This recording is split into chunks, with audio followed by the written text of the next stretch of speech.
How to watch ESPN on TV. Step number 1, check your TV subscription.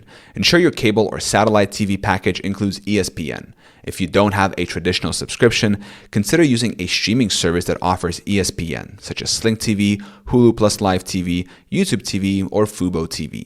Step number 2, access ESPN through your TV provider. Use your TV remote to navigate to the ESPN channel.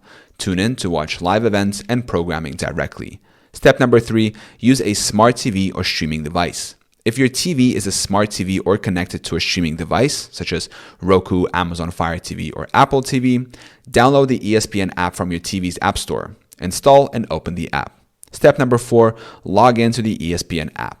Use your TV provider credentials to access live ESPN content within the app. If you have an ESPN Plus subscription, log in with those credentials for exclusive programming. Step number 5, watch ESPN content.